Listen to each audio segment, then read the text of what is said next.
everyone, and welcome to today's wellness webinar. My name is Jeff Crabb, and I am the Director of Marketing here at ZYTO, and we're joined here today by Dr. Michael Bennett, who will be our featured presenter today in today's wellness webinar, and we're excited to learn a lot more about unleashing the healing power of sleep. There's a lot to learn today. It's going to be a phenomenal presentation, as we've kind of been discussing earlier today. I'm really excited about it. So I hope you're all ready to learn a little bit more about how sleep can really shape how we heal and how our bodies can become stronger and heal themselves. So it's going to be an awesome presentation. We're glad that he'll be here with us today. Along with that, ZYTO, obviously the Wellness Webinar Series has been incredibly successful for us. I think this is like our 19th presentation. And a lot of the feedback we've gotten from customers has been that it's been incredibly beneficial to them. They've learned a lot of new practices that they hadn't considered doing before. And a part of that, where I hear a lot of the feedback, is within our regional events that we've had this year.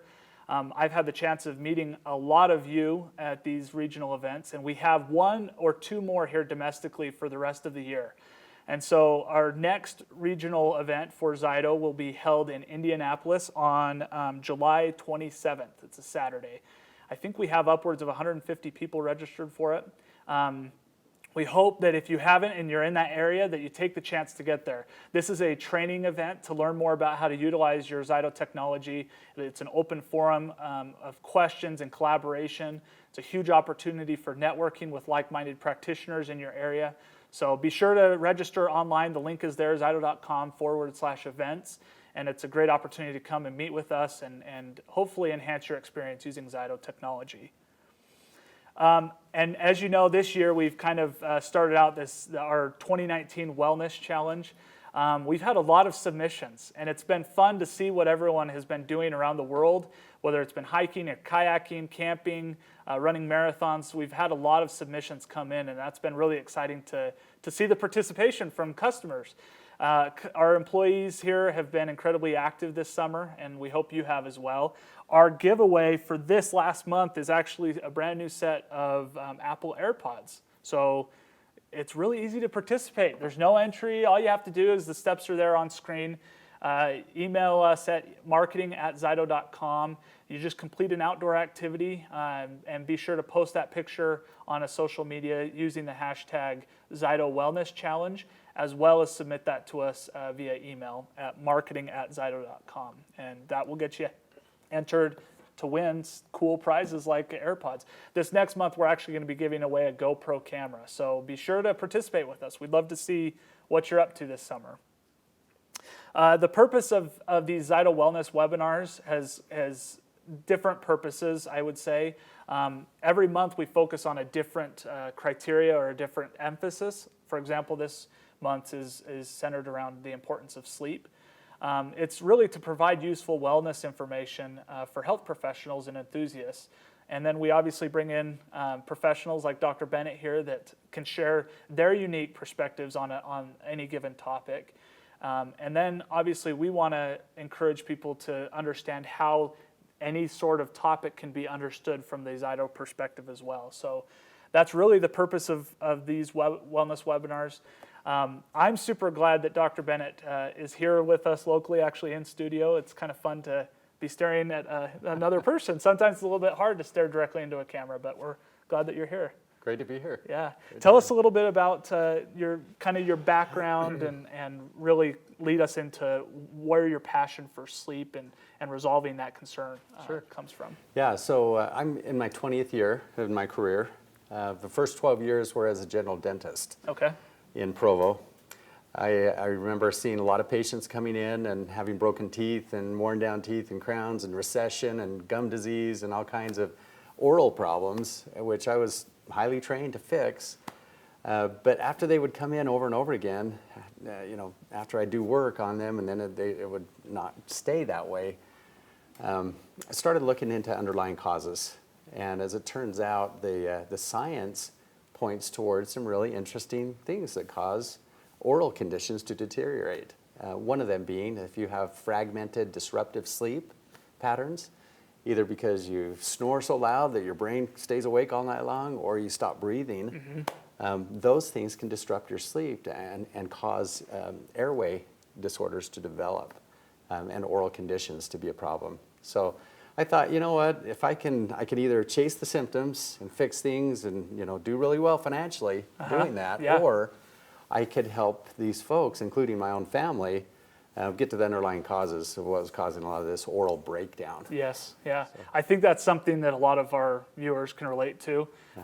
Instead of just treating symptoms, right, we try to look at individuals as a whole and resolve really what's the underlying issues like you alluded to. Exactly. It's a wonderful gift you can give to somebody when you can give them the freedom to allow their body to heal itself. Using the natural mechanisms that are already built there. I know, our bodies are amazing, aren't they? They are amazing, for sure. So I decided to, after about 12 years of general practice, to go into full-time practice of treating sleep disorders like snoring and sleep apnea, as well as TMJ disorders, migraines, facial pains, jaw clicking, popping, and locking, all of those conditions, which happen to also be very well connected to breathing and sleep disorders, which I want to talk about today. Oh, for sure. I can't wait. A lot of the things I think that Dr. Bennett is going to share with us today are incredibly relatable. As we've been talking this morning, I'm kind of going, oh my gosh, I get that. I feel that. I experience some of these things. So be sure while we're going through this that we're thinking about, you know, some of the clients that you may be seeing in your practice and how sleep may be involved in their healing process. And I think there's a lot of really cool insights that you'll be sharing with us. So we're glad that you're here. Thank you. Yeah, absolutely. So go ahead. Go ahead. Okay, yeah, the mouse is yours. You're in ownership of it. All right, wonderful. I'm glad. Well, I hope that everyone who's listening today can resonates with the idea that the body knows how to heal itself. And we're going to show that question. Let's go ahead and go to that go first ahead and into that question. When does the body heal and repair itself? So, okay, let's go ahead and look at these results. So 61% voted. It looks like everyone voted for 100% while you're asleep. So we have a very intelligent audience with us today. Yeah, that's wonderful. Then this ought to all make sense with this.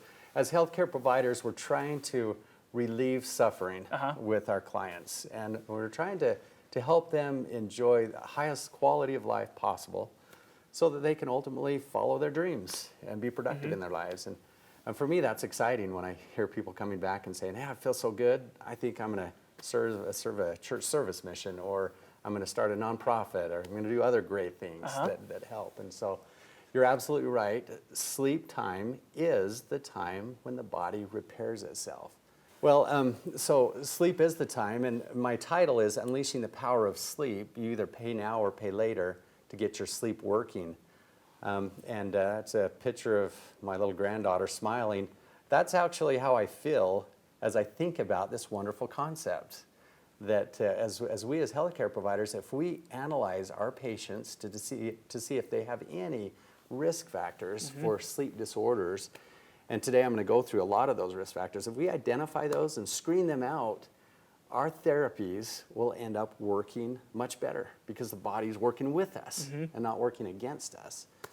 And so the purpose of sleep is to restore the homeostasis of all the systems of the body. We don't even know fully what sleep is doing for us. All we know is we get tired, and in general, 8 hours is what the Academy of Sleep Medicine is saying that every human being should have who's an adult.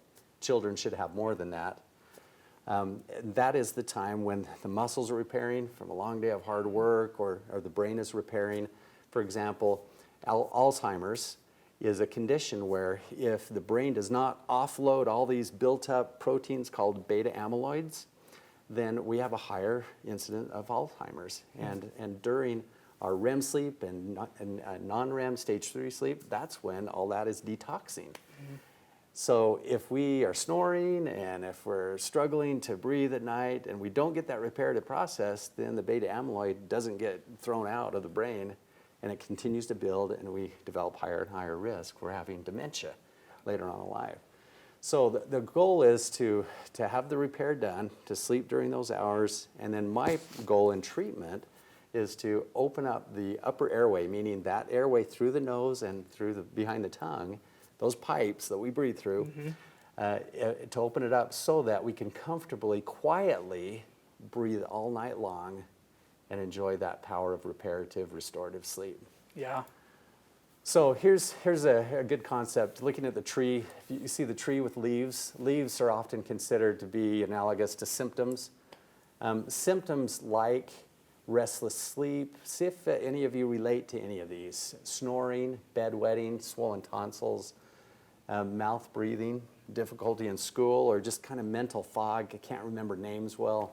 Daytime sleepiness, even dark circles under the eyes. Those are all symptoms of a common root cause, which is identified by the trunk of the tree, a compromised airway. Mm-hmm. If the pipes that you're breathing through are too small, then you will have lots of these symptoms. ADHD and ADD is a very common diagnosis in our world today, especially among our children. And unfortunately, once they get diagnosed, the only treatment options that are often prescribed are medications, like Adderall.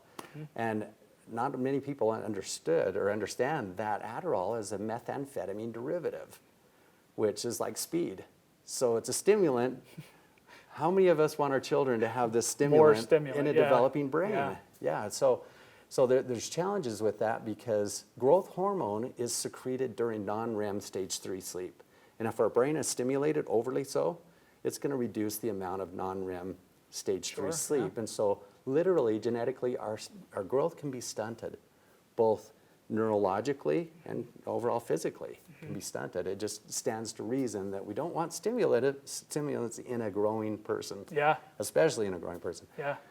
But there's some cool studies, actually, that are out that they took 11,000 children, Einstein Medical College, Karen Bonnock, where she found that these children that were diagnosed with ADD and ADHD and these children that had sleep breathing disorders actually had the same symptoms.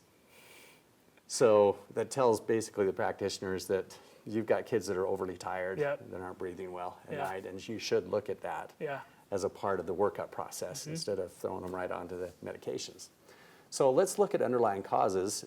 A compromised airway is what's going on, but what's really happening to cause that deformity of our breathing tubes? Well, possible root causes actually is that we have narrow dental arches. What causes that? Well, underdevelopment. What is supposed to develop the human face? It's actually the tongue muscle.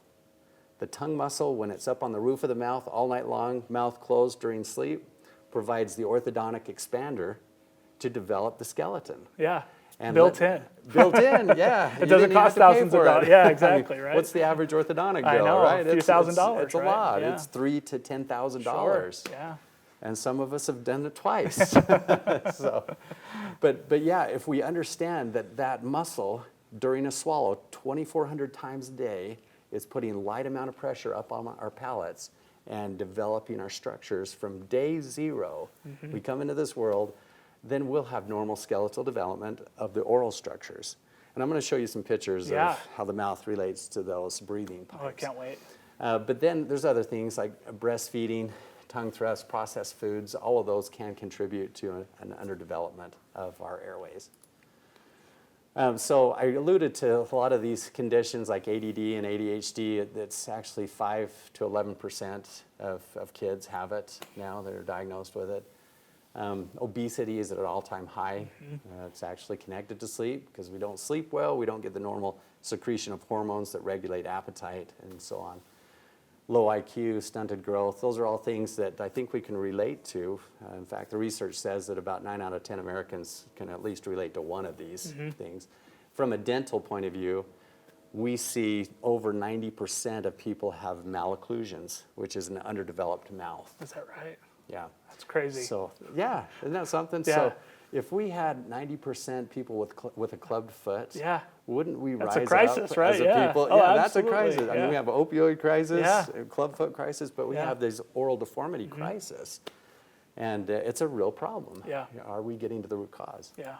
So here's a case. This is Max. His mom gave me permission to share his case. They actually fly in from Washington because they found out that I work with airways. I grow airways in children and adults.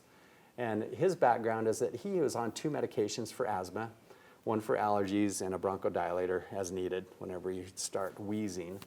He never wanted to go out of his house, and he didn't want to socialize with other kids. He was bullied at school. He wet the bed every single night. And if you can imagine, as a parent, I'm a parent and a grandparent now, just what a problem that is, just the smell that he would carry all around. And, you know, kids are sometimes cruel. They smell urine smell at school. They're going to give you all kinds of garbage. And so he was a kid that just basically was a couch potato at home. We got him wearing an oral device, which is, in his case, it required a polymer type device, similar to what like an athletic mouth guard would be. It's designed to bring the jaw forward. It's designed also to be durable enough to make him have to bite into it and exercise his bones and his muscles. And as we all know, when we exercise our body, it tends to hypertrophy or grow, right? We grow our muscles by lifting weights. So it's the same with the face. One of the problems with underdevelopment in our society is our foods are so soft that it doesn't require us to exercise, work. right? Yeah, exactly. So we have small cheekbones, small jawline, setback jaw, and which means then you have a crowded airspace behind all of those things. So after getting Max in, literally within 30 days, his bedwetting had gone away. I just spoke with his mom just a few weeks ago, knowing that I was preparing for this, and she gave me the update, and she said that he has signed up for the basketball team. Wow. At his school. He's hanging out with his buddies at the mall, having a great time. He doesn't put up with any bullies because he's now shot up over 6 inches than where he was, which is very common. People start breathing through their nose and sleeping all night. Development can happen, right? You get growth hormone, and body starts to develop. And it's wonderful that he's now off all of his medications and only on a bronchodilator. That is absolutely amazing. So you can see the picture of his height. Also notice his posture in that left side. See how he's leaning to the side, and you see a little bit more space around the arm. You see a lot of the back of the hands. Those are rolled shoulders. That's compromised upper lung capacity when you're rolled like that. And you see this straightened up person. We'll call it a person in a building. You know, if a building's straight up against gravity, it lasts a long time. A building that's angled like the Tower of Pisa, you know. Not as much. That's not as much. That's amazing. That's stayed up as long as it has. But here's his mouth. As healthcare providers, we should always be looking at the mouth because that's a window to what the airway looks like. If you see a crowded mouth like this, then you can think, wow, there's a crowded airway because the space behind the mouth is the breathing tube and above the mouth is the nose breathing tube. And this is after about 13 months of treatment. From an orthodontic aesthetic standpoint, it looks beautiful. But more importantly, that's a mouth that now encases enough room for the tongue. And he can breathe better. So we took some x-rays to show you before and after. Here is a small airway. It's black and red on this picture. And you'll notice on the color spectrum through here that is on the left side of the spectrum, which means it's the smallest side. It should be more in the yellow, green, blue range. And on this side, it's that color. So which breathing tube would you like to breathe through? I know, right? Increase intake, right? Yeah. So very, very simple concept. We gave this young boy the gift of breathing. And his body healed itself. It's just incredible. What a story. And that didn't cost any money for his body to go through that process. I just had to provide the environment for it. And to me, that's exciting. That's why I left dentistry as a general dentist so that I could provide this type of treatment for people. His mouth now will be a mouth that the gums are healthy, very few, if any, cavities, as long as he's eating the right foods and that kind of thing. But because his mouth will be closed, plenty of saliva production, and he won't have all the deterioration that he would have had otherwise, right? So there's a side view of this kid. You can see just, you know, here's a more athletic person compared to this person, just a healthier, happier person. This is another favorite case of mine. This is a 58, 59-year-old man who's actually my financial planner. His name's Bret. He gave me permission to share this. Hey, hi, my name is Bret, and I give my permission to Dr. Michael Bennett to use this video for clinical purposes and for training, and hopefully for anybody that could benefit from this.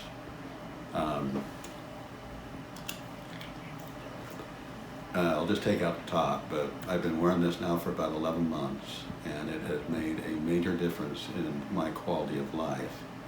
I have a history of Crohn's disease right from when I was a young boy, diagnosed when I was 10. In my adult life, I grew into where I became allergic to medications, so I had to try and learn how to manage my health more naturally with food and supplements. I did everything I could possibly think of to get better and to manage my health. After multiple severe debilitations and time in critical care, even to the point where my gastroenterologist told me that I need to remove my colon to save my life. And I refused to do that because I felt like there had to be a way to manage health without cutting and without medication. With all the things I was doing, I finally met Mike, Dr. Bennett, who's also a dear friend now. And this has been the final piece, I feel, to where I'm finally sleeping. I feel like my body is healing. I have more energy and strength than I feel like I've ever had, even when I was a teenager. Certainly, I'm still got the aches of age, but the great thing is, please take the time to do what you need to do to be healthy. You don't need to surrender to the medical field that tells you you can't do it, or that the only way to manage it is by medication or surgery. I believe in this. It is changing my life, and my wife sleeps as well, which is nice. And that's kind of my quick story. Awesome, thank you, Bret. So when you have like your clients, I mean, we've talked about children, adults.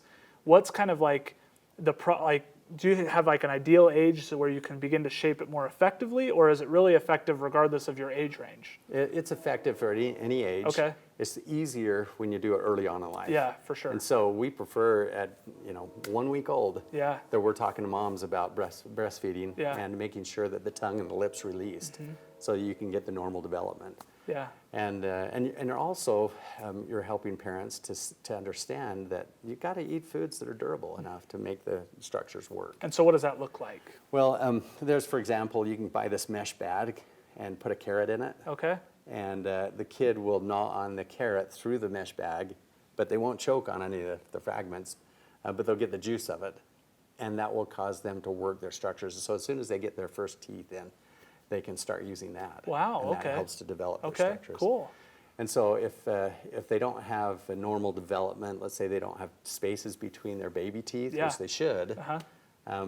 then they're already underdeveloped, and you should start doing that as a parent. So we actually offer a free seminar for parents, Oh, good. where either through the internet or they come to our office in person, where we inform them about all of this. Yeah, because this is really an educational thing, right? It I mean, is. a lot of people don't know Yeah, about yeah. the crisis, right? So, Absolutely, yeah, yeah. this is- You can catch these underdevelopment issues early, then you can change Yeah. it quickly. Yeah. And you can avoid all those problems. It makes me wonder with Bret, at age 10, after 10 years of life, what caused his bowels to be so injured. Yep.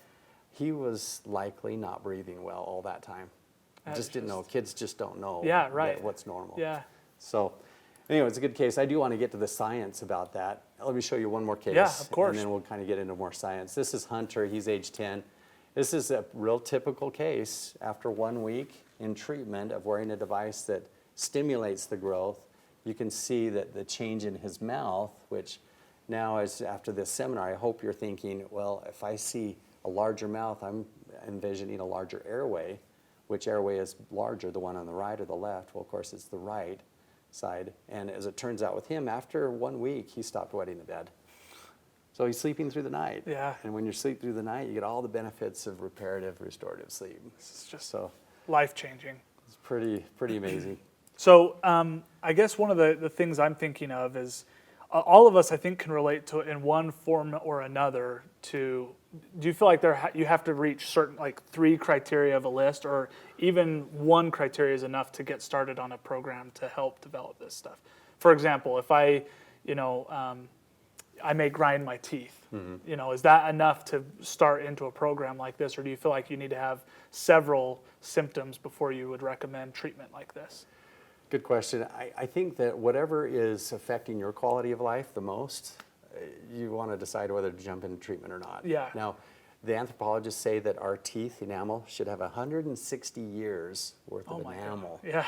And if you're a 27-year-old and you've ground through into your dentin, then you've already spent 100 and You're plus 150 years, yeah. of your enamel. So you keep going at that rate, then you're going to have major oral problems. Okay. So it would save you a lot of money Yeah. and a lot of suffering if you dealt with it, right now. Yeah. The issue also is that if you are grinding your teeth that much, then your sleep is automatically disrupted. Yeah. Sleep. Grinding's a survival reflex. Oh, is that right? Okay. I did not know that. Survival reflex during the day and the night, but especially bad at night because we don't have these mechanisms to turn off the force as well as we do during the day, clenching. So, so generally day clenching is not at all as bad as night clenching, and that's a sign that your body's not getting full restful sleep. Okay. Yeah. And I would imagine that the mouth guards that are recommended for stuff like that also can be an interrupter for the breathing. Yeah. Oh, right? yeah. I mean, Oh, yeah. if it's not really convenient for the airflow to get in there, then It's true. It's true. And when you challenge. wear a mouth, anything, Anything. you block one of your breathing holes, and so you have to be able to nose breathe well in order to wear these devices. So CPAP machines are an issue, or potentially could be an issue, right? Yeah. If you get diagnosed with a breathing condition like sleep apnea, then that's one of your options to wear the CPAP. The CPAP is wonderful emergency breathing treatment. The problem is it doesn't fix the problem. Your anatomy is collapsing, so why not fix the collapsed anatomy? And then you don't have to be wearing CPAP your whole life. Cool. I love that. Yeah.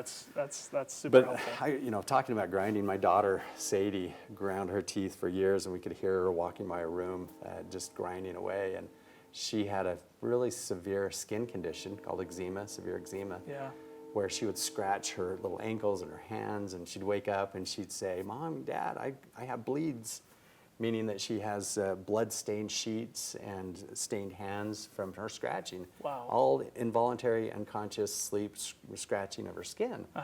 And as I worked more into figuring out what was the root cause of that, I learned that she actually had an upper airway problem. Oh my gosh. Small jaws, small upper, small lower. Yeah. And now she's 18, 19 years old. She doesn't have that severe eczema like she did before. Sure, And literally after a week of just breathing better, that started to go away. Resolved, huh? Yeah. And the idea is that the skin is the furthest organ from our heart. Yeah. And so when we're under stress, the heart will shunt blood to the core so that it can make sure all the priority organs are protected before it sends to the skin. And it's wonderful to think that the skin will start to resolve those problems, if we start breathing and sleeping. Oh, that's so cool. Yeah. I love that. So I never promise people that they're going to have all these healthcare benefits from this. I'm just going to say your body knows how to repair itself. Absolutely. If I give you a good airway and fix your anatomy, then let's just watch the magic happen. And we hope that it's going to happen, like Bret and Max and others. So cool. That's really cool. So, all right, so I wanted to remind you about the root cause, looking at the root cause: weak tongue, soft foods, processed foods, little or no breastfeeding causes the underdevelopment. Here's a video that shows what is sleep apnea. Essentially, that structure behind the tongue is the breathing space, the throat space.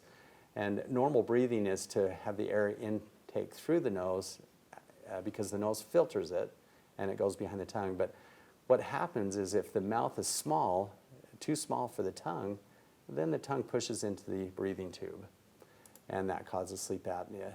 And here's what it looks like. Air goes in, it stops right there, or in snoring, those little skin flaps start to flap around. When it's closed, the brain has to wake up to get the muscle to contract, and then the air passes into the lungs. Okay. And that's how we're able to sleep properly. You see this guy twitch? That's called a microarousal. When his brain's supposed to be sleeping, it has to actually wake up in order to reopen the airway. To survive almost. To survive. He's trying to survive. His Wow. brain's keeping him from dying in his sleep. What's the priority of life? Well, air. That's number one. You only can live 3 minutes without it. Too. So. So one of the questions that we're getting is, orthodontics isn't. one of the questions is, would an orthodontic treatment and expanding the palate sometimes correct the breathing issues? It could. The challenge is if you expand the bone too fast, you can tear the growth centers. Oh, okay. In the teeth and the sutures on the roof of the mouth. And so you have to work with the body's normal growth, genetic growth patterns. And that's called craniofacial epigenetics orthodontics. And the information's out there. Vivos has the informational technology to share with anybody who wants to learn about it. Both orthodontists and dentists are learning all about this. Cool. So, yeah, have them get with their dentist orthodontist and look into it. And ask about Yeah. that. Okay. Yep. And then another question was, how do you address enlarged adenoids? Yeah, so enlarged adenoids are often a result of a couple things. One is mouth breathing. The air goes in, dries out the tonsils, microorganisms attack and stick because it's dry, and they enlarge. They're also filtering, everything because you're not nose breathing. Yeah. The other issue is oftentimes gastric acids are produced because of the fragmented sleep and because of what we're eating, and it comes up into the esophagus and inflames those tonsils. Okay.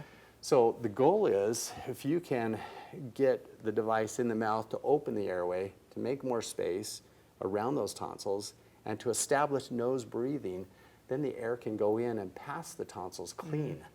You don't have to work so hard. They're the third and fourth filter organ in the respiratory system. And I've seen tonsils shrink. Oh, is that right? Oh yeah, I've seen them shrink just by the kid just finally breathing through their nose. And they're starting to eat foods that are low inflammatory foods. Okay. Yeah.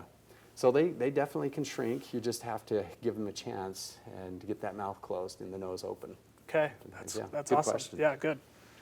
Yeah, and I believe that those are there for a reason. The literature is saying that if you remove tonsils for sleep apnea, in 3 to 5 years afterwards, the apnea comes back in a majority of the cases. Is that right? Yeah. So, I know that I've heard the uvula being removed in the back of the throat to try and open up air passage, but it doesn't necessarily resolve it completely. That's to your right. point. I mean, stuff like that can come back. That's another procedure, although it may in the beginning help, but in the end, if you're still underdeveloped in your skeleton, you're still going to have the sleep breathing disorders. Okay. A very, very painful procedure to undergo too. Oh, I'm sure. Yeah, anything like that. Yeah. So I pulled up this picture because I wanted everybody to see that it's not just an adult or a child problem, like an older child problem, but you can actually, as little kids, have breathing disorder.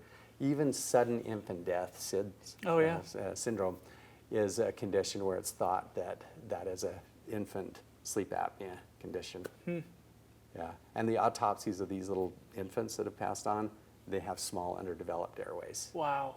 Yeah. Wow. So hopefully there's going to be more and more literature. It just makes sense to me if you're underdeveloped and deformed. Yeah. I mean, deformed is probably a strong word, but if you're underdeveloped, you can't breathe well, then you have a bigger chance of a collapsing airway, even as a baby. Wow. So. And are there, what would you, as a parent, what would you be looking for in a child that age? To where they're not communicating with you. I mean, obviously there are things like, they're tired all the time. They may be, are they waking up frequent during the night or? Yes, they are. What is that? In fact, good segue, because if you look at the picture of this boy. Oh, yeah. You see those dark circles under his eyes. You see a lot of the white under the iris of the eyes. That's indicative of an underdeveloped maxilla, which is the bone in the middle of the face. You see dry lips and lips that are apart. He's a mouth breather kid. You see his head tilted. That's an indication of a real tired kid and a posture problem. And so he'll have neck, shoulder, and back pain. Okay. From leaning like that. Yeah, if a parent sees a kid that's wetting the bed often, or has disruptive sleep, or wakes up and is very irritable, even has speech problems, or it's very sensory oriented. They'll only eat certain foods and they never let anything touch on their plate. Okay. Things like that. They tend to be related to this very tired sleep state. Okay. And it's often related to that. Wow. Yeah. So you look at the kid's mouth. I mean, it's easy to say, Johnny, open your mouth. Let me see. And if you see these crowded teeth, that tongue doesn't have enough space, and the chances go way up that it has a breathing disorder. Yeah. Yeah. There's reflux. Sometimes the kid has stomach problems and just, irritated from, just not feeling well after eating. Different types of foods, lots of sugars, lots of refined flours, processed foods. are going to contribute to lead to this, that, and they okay. create a lot more mucus, and then you're nasally congested, and then your mouth breathe at night, which then while you're growing, you don't want your mouth open like that because your face elongates and your jaws go narrow when we're in that state. So just burn that picture into your mind, healthcare providers. Look at the eyes, look at the mouth. Also look at the nose. You notice those nostrils are tiny? Yeah. He doesn't use them. If you don't use a body part, it shrinks. And that's your main filter system. You're bypassing your entire upper immune system by not nose breathing. So just looking at those three things alone, plus all the symptoms, you're seeing an underdeveloped upper airway kid. Sure. You could also look in the mouth, have them stick out their tongue and look at the imprints of the teeth on the side of the tongue. And if there's a fissure down the center of the tongue as well, that's an indication that muscle's being crowded into the mouth. Okay. And just to put all those things together, consider their symptoms, and you need to get them screened and looked at and have them come over. And I mean, is it similar for adults? I mean, are you going to see this a lot of the same thing? Absolutely, same thing. Oftentimes, because I'm sitting here with a checklist going, "Yep, I have that. Yep, I have that." I need to meet up with you. That's what needs to happen. So. Yeah, for sure. Adults tend to adapt to their situation. You just go to work and you live your life and do what you have to do, and you. But then you die in your 50s of a major heart attack because you just weren't. Your body was vulnerable. Well. Yeah, it was. In fact, that's one of the great risks of breathing disorder, is that you do have a 5 times higher risk of stroke and heart attack if you have an undiagnosed condition that's not treated. Yeah. Too. And that's scary. Yeah. And we hear people all the time dying in their sleep. In fact, one guy, his wife as a physician set his appointment for a Tuesday morning, and Tuesday morning rolled around, and Monday night it actually expired. Oh my gosh. In his sleep. Wow. And we called her, and of course she's beside herself emotionally and sad, and just unfortunately she saw all the signs. It was just too late. It was too late. Too late for him. So I hope people will take this seriously. Oh yeah. And as we do, then everything else works better when we can get the sleep fixed. Oh, for sure. Yeah, that's. So breathing's important. Breathing's important. Yeah. So have your kid turn to the side. Okay. And look at their profile. If you see their chin in front of their eyes, draw a line straight down from their eyes. If you see a chin in front of it, that's a sign of a normal airway. See the little boy on the right side, his chin is set back. We call that retrognathia, and so that's a sign of a really small airway. Looking in the mouth, you see the crowded teeth, and I kind of alluded to how this happens. When you look at a crowded mouth, you think crowded breathing spaces and higher chance of sleep apnea. Has it always been this way? This is a more modern phenomenon over the last 300 years or so. Because when you look at the fossil record, you see these beautifully developed upper and lower jaws with 32 teeth. I mean, how many of us have? I lost those a long time ago, right? Yeah, I did too. I'm down to 24 teeth out of 32. Yeah. And most people are down to 28 teeth. But genetically, we've been programmed for 32 teeth. And those people that lived back in those days were eating foods that were durable, that made them work hard, and they are also eating less inflammatory foods. The only populations, according to Robert Corricini, who was the anthropologist that did the studies, he said the only populations that had crowding were the aristocrats, the wealthy people who could go out and get the nice sugars and flours and other things that created inflammation in their bodies. They had crowding. And now that's just so accessible, right? Yeah, now everybody, we eat Cheetos and everything's inflammatory and processed. But you look at these jaws and look at all the teeth, nicely straight teeth, no orthodontist back then, right? And they're beautiful straight teeth, and gum issues not a problem so far. So that was part of the big problems. Softness of the foods causes underdevelopment, and inflammation from those food nutritions are part of the problem. So here's another view. If you look at the picture on the right side, you have an upper arch. It's the maxillary teeth that is a normal size. And if you can envision a tongue resting up on the roof of that mouth, that tongue can easily fit there. Well, what does the airway look like? The nose airway that sits up on top of our upper jaw. Well, here's what it looks like. If we peeled off all the skin and just looked at the bone, we'd see these huge open tunnels breathing tubes right there that easily can breathe through. And in the modern era, this is what we see more of, these narrow breathing tubes, because we have narrow upper jaws. So this researcher, Christian Guillemot out of Stanford, he basically says that if you have a narrow arch and you correct it, that will treat your breathing disorder, because the upper jaw happens to be the nose bone too. And so you expand it to normal size, you get normal breathing passages, and everybody benefits from good breathing passages. Oh, yeah. Yeah. So plenty of science to support this concept. Here's another view, a narrow upper jaw and the narrow airway from a cone beam computed tomography scan compared with a normal sized mouth and a corresponding normal sized airway. Wow.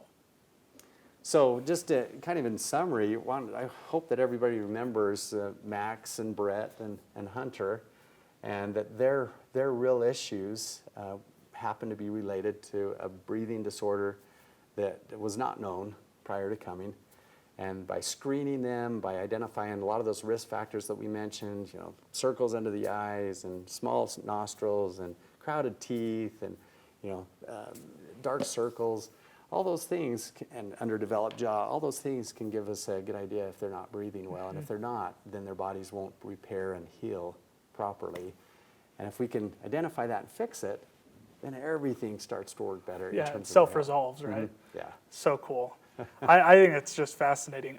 Do you mind maybe sharing a little bit about your process of, do you have that actual device? Oh, yeah. So I was diagnosed with sleep apnea and snoring. Okay. My wife was about to shoot me. We went on a family trip, and my kids just about disowned me. They're like, no, you're sleeping out on the beach tonight. Yeah.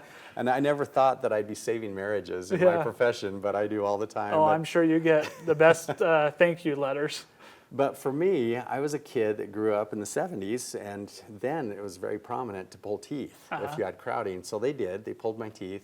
And now as an adult with a small airway, because I had a small mouth, I'm in the process of regaining that space. Okay. And so this is the device. This is what it looks like. This is the upper piece. There's a screw right in the middle. You turn the screw once a week, and that's about normal physiologic growth speed. And then you've got these little three-dimensional patented springs that stimulate the stem cells within the tooth sockets and within the bone to grow the bone. We call it morphogenesis, maxillary morphogenesis. And so what it looks like in the mouth is basically an upper piece and a lower piece connected together. These little fins on the side allow for the jaw to be supported. Since the jaw is a loose bone, it falls back when we're laying on our back, and that crowds our airway. And so you got to have these if you snore, because that opens the airway. So I'll show you what it looks like. I put it in. You have to wear it 12 hours per day. Okay. That includes sleep. And it goes in like this. Okay. You're going to see me about once a month for adjustments. I'm into mine for about 20 months now. And it's really made a huge difference. I don't snore anymore. Is that right? My wife has to touch me. Let me pull that out so you can understand me. Hey, I was impressed that you were able to talk the way you were. That was awesome. I'm used to talking. Yeah, now, I'm going, wow, that was really impressive. She's like, is Mike awake? Or is he alive still? And she'll touch me because I breathe so quietly. Really? Now, and where those teeth are pulled, spaces are opening up because genetically I'm supposed to have a tooth there. Yeah. And so eventually I'll have implants or bridges or whatever placed. But most importantly, I have now space to breathe. Okay. And it's made all the difference in my health. That's just crazy. It's just amazing to me. Do you feel like, you alluded to it a little bit, do you find certain sleeping positions are better? Back sleeper, side sleeper, front, stomach sleeper, are more, or is a certain position more prone to developing issues like breathing issues? Yeah, typically on the back is a little more prone to a collapsing airway. Gravity pulls that relaxed tongue right back into your airway. But normal sleep position should include all positions. Less much on the stomach, but left, right, back positioning should be normal. Okay. And because circulation, if you stay on one side all night, you'll lose circulation in there, so you should be able to move. But the highest priority is maintaining that airway, and the brain is going to position you where your airway is best. And so if you wake up and your arm's dead every night, it could be possibly that side is the side where you breathe the best, and therefore your brain's saying, keep him on his right stay side. over there, yeah, and you're just cutting off circulation. Okay. So that's another indication you might have a breathing disorder too. But as far as some people ask me about pillows, how about pillows? Yeah. Well, just get a pillow that will fit when you sleep on your side that's about the thickness of your shoulder. Okay. And then just smaller so it's the thickness of your neck curvature. Okay. And that typically works really well. Yeah. Not breathing is one issue, but also being uncomfortable because you have neck pain or back pain. That'll also produce fragmented sleep. Yeah. And those daytime symptoms that we talked about. Oh, for sure. That's awesome. So we do have a couple of questions. Yeah. Are you okay Yeah, I can throw a couple at you? Does that device expand room for teeth like to 38 to 42 millimeters? This device right here. Yes, it does. Okay. Yeah, it does. That's kind of a general rule. Okay. We're kind of shooting for that range, but based on your body type and size, it can be a little less or a little more than that. Yeah. Okay. And we do sleep tests because we want to check your breathing function and measure it. And so you may be at a 36 and you don't have sleep apnea or snoring anymore, and then we stop there. Okay. So it's really what your body is Yep. accommodating to, Yeah. right? Do you have any preference on an inclined bed therapy? Do you have thoughts on that? My thought is that when we're asleep, gravity is pushing on our whole system. Mm-hmm. We're horizontal with gravity, as opposed to when we're awake, we're vertical. The pressure of gravity against our system needs to be equal, at least for some part of our life, so that our spine can decompress, our joints can relax. Mm-hmm. And so if you're on an incline more than 2 degrees, let's say that's a 2x4 under the head of your bed, then you run the risk of fluid changes. You'll have fluid flow toward the lower parts of your body. It runs downhill, like water runs downhill. And so you'll tend to have circulation issues, Okay. problems like that. If you're having to be reclined or inclined in order to sleep, there's something wrong with your airway, likely. Yeah. I know COPD and I know congestive heart failure. Sometimes you have to do that initially to treat the acute problems, but you want to fix really what the underlying cause is. Right. Yeah, get screened for sleep disorders. That's a very helpful. Can you describe what's the device called? This device is called an mRNA Okay. device. Dr. Dave Singh is the one that developed this about 15 years ago. And you can go online to vivoslife.com and learn about the science. Okay. There's lots of articles on that. This is one device. The DNA device is just one piece, not 2 pieces. And sometimes people just need one piece. Like for kids, for example, oftentimes they'll just get an upper piece because their upper jaw is narrow, and that's all they need to develop out. But yeah. Simple and easy to use, Simple and easy, right? Yep. They just have to wear it. Well, that's awesome. I think there may be just one more slide. I didn't want to cut you off on the... Oh, yeah. So just basically, the question then is, what about me? What about my child? What about my spouse? Are these conditions, occurring within my own family? For me, literally every child in my family has benefited from this type of thing. My first 4 kids had traditional orthodontics, expansion and braces, and every single one of them relapsed, meaning their teeth moved. Because at the time, I wasn't treating the root cause. My last kid, he's getting all of this. Yeah, he's the benefactor. He's the benefactor of dad learning new stuff. Yeah. So I hope that we can, not think of just teeth and straightening and looking beautiful, even though that's important. But also the health benefits of having normal sized structures so that we can breathe and sleep then gives us the gift of healing every single night. So that we can live to our potential, and be productive in our lives and so on. That's really what's cool. exciting. Oh, I think that's awesome. I know that we've gotten a lot of questions in today's webinar. So Dr. Bennett has actually made his email address right there, info.oram@vivoslife.com.